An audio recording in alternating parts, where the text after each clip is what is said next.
नमस्कार मित्रों मैं रत्नेश दीक्षित अपने YouTube चैनल प्रभु कृपा एस्ट्रोलॉजर में आप सभी का बहुत बहुत स्वागत अभिनंदन तथा वंदन करता हूं। मित्रों आज अपने इस वीडियो में मैं बात करने वाला हूं वास्तु शास्त्र के एक बहुत ही महत्वपूर्ण विषय के बारे में।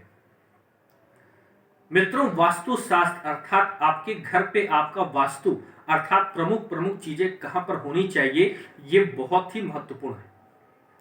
यदि आपने उदाहरण के लिए जैसे पूजा के स्थान पर ईशान कोण पर आपने किचन बनवा दिया या किचन दक्षिण पूर्व के स्थान पे आपने पानी की टंकी रख दिया, तो इस प्रकार की कुछ वास्तु की गलतियां हैं जो यदि आपने अपने घर को बनवाते समय कर दिया है तो आपके घर पे सदैव अशांति का वातावरण रह सकता है।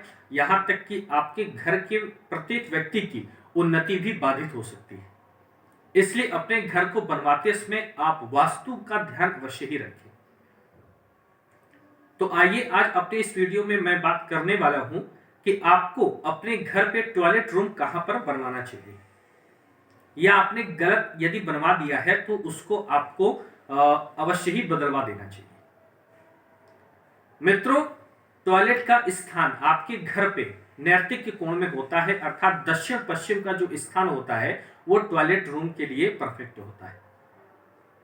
भूल करके भी आप अपने घर पे चेक करिए कि कहीं आपने दक्षिण पूरब या ईशान कोण पर तो नहीं बनवा दिया है, क्योंकि नैर्तिक के कोण पर दक्षिण पश्चिम के कोने पर वहां राहु का स्थान होता है और वहीं पर टॉयलेट रूम बनवाया जाता है।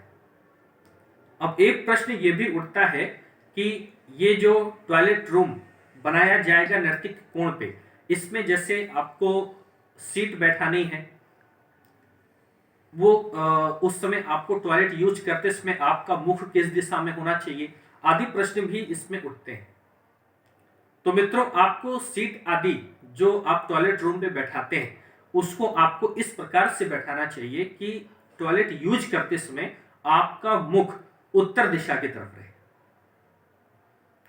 पुनः मैं इस बात को रिपीट करता हूं, टॉयलेट यूज करते समय आपका मुख उत्तर दिशा की तरफ होना चाहिए, पूरब आदि की तरफ आपका मुख नहीं होना चाहिए। इसका भी आपको अवश्य ही ध्यान रखें। और यदि आप मुख का ध्यान विशेष रूप से न रख पा रहे हो तो उस स्थान का ध्यान तो अवश्य ही रखें, उसमें आप गलती ना करें। परंतु कभी कभार मित्रों ऐसा होता है कि किसी किसी का घर इस हिसाब से बना होता है कि वहां पर वास्तु के कुछ नियमों का पालन संभव नहीं हो पाता है, या आपने घर बनवा लिया है और अब आप उसमें परिवर्तन नहीं कर पा रहे हैं और आपके घर पे बहुत प्रबल वास्तु दोष का निर्माण हो रहा है, तो उस दोष के खात्मे के लिए आपको क्या करना चाहिए। मित्रों यदि आपके घर पे वास्तु दोष स्थापित हो गया है तो पहले तो आप कोशिश करिए कि उस वास्तु दोष को खत्म करें। जो आपके घर पे वास्तु के हिसाब से जो चीज गलत बन गई है उसको दूसरी जगह स्थापित करें, वास्तु के हिसाब से पालन करते हुए, वास्तु के नियमों का पालन करते हुए। अब यदि ऐसा संभव नहीं है तो आपको चाहिए कि आप वैदिक ब्राह्मणों द्वारा अपने घर में वास्तु शांति का यज्ञ करवाएं।